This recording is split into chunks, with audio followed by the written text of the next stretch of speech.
Well, hello there. It's Sandy Allnock doing Color All the Things for Ellen Hutson this month. And by suggestion, I'm going to be coloring Lil Squatch decorating his ice cave.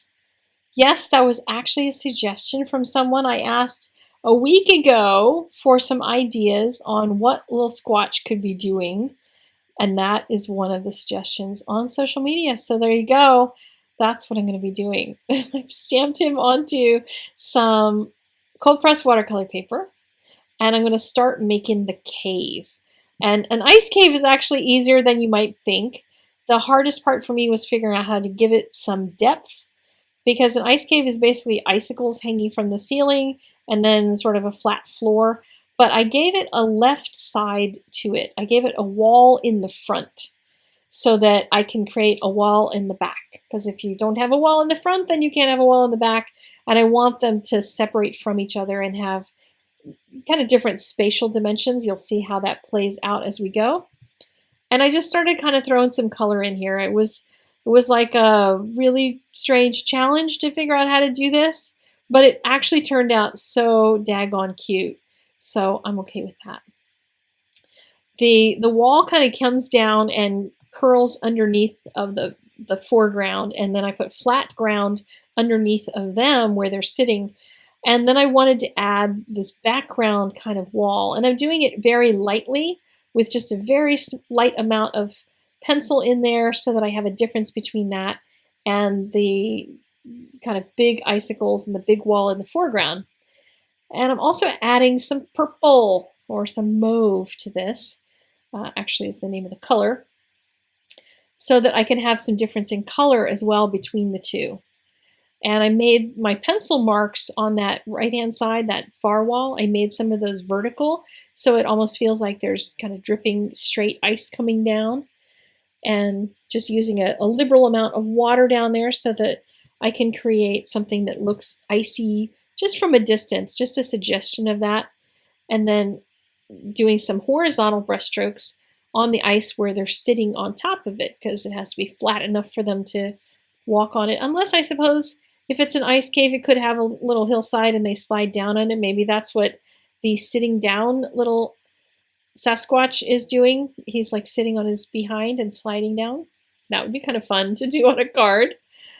But I then wanted to paint the rest of the foreground ice chunk, this wall in the front. So I tried making it relatively flat because I want to add in a second layer some of the detail to that. And then start working on painting through some of the icicles at the top. And I worked on trying to figure out how much of the icicles needs to be white versus having a color in them. I did pull up lots of pictures of ice caves because I really had no idea where to start. So this is based on a compilation of a couple of those. But a lot of it, the ice at the top, the icicles were much darker than I would have expected them to be. But the pictures that I thought were coolest had some sort of lighting coming in from outside the cave that was lighting everything up. That's why you got the dark icicles in that top section in the foreground wall. And that's what I was trying to create here, was just to make something that felt like there was light coming in from behind Lil Squatch. To add some darker color to it, I scribbled some of the pencil onto a piece of scratch paper, a little extra chunk of watercolor paper.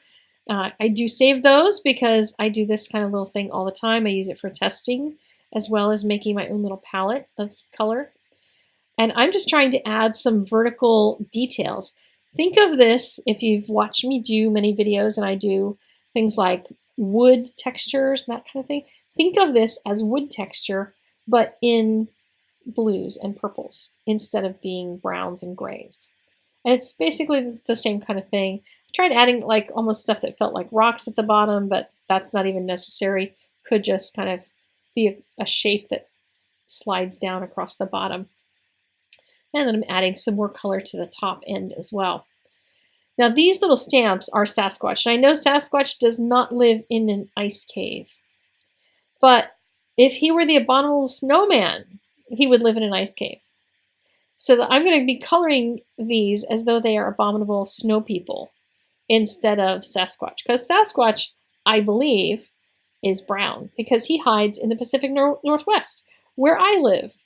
And so he would not be a white Sasquatch. The white one is supposed to be the abominable snowman. So that is where I'm headed with the coloring of this, if that makes any sense whatsoever. There you go. So I'm just going to water out their bodies a little bit, and the whole idea of this entire scene, and I did not write down who it was that gave that idea, but when I saw it, I thought it was just so outlandish I had to do it. But the whole idea for this, for me, is to put the focus on the decorations, because I have an idea for where to put them. I was thinking of a couple of different things. I thought of like hanging some swags, because swags would be kind of funny for these Sasquatch to bring in from the outside, some greens into their little ice cave, but I decided not to do that. Instead, the abominable snowmen have gone to Target and they have bought decorations to put up in their little ice cave.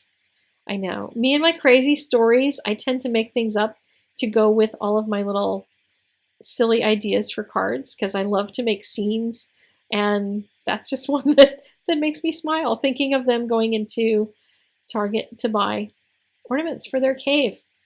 There's actually a TV commercial out right now that has a Sasquatch or a Bigfoot or something named Mabel, who serves coffee. I don't even remember who it's for, which tells you it's not great advertising if I don't remember who it's for, but it was pretty cute to think of that at the same time as I was working on my little card with my abominable snowman. So here's where I'm adding my ornaments to the ice flows here, onto their little icicles. I thought that would be really funny, that their little icicles would drip down and they would hang their ornaments from that. And I've added some reflections underneath here. And one of the things I'm doing is just kind of letting the brush drag the color down, and then taking a baby wipe and wiping off some of that color in that foreground, so it almost looks like that ledge that I've created underneath it there, and that foreground portion just kind of comes out in front of them. And then I added on the strings and a little bit of bow to each one of them, because I have to tie it on with something.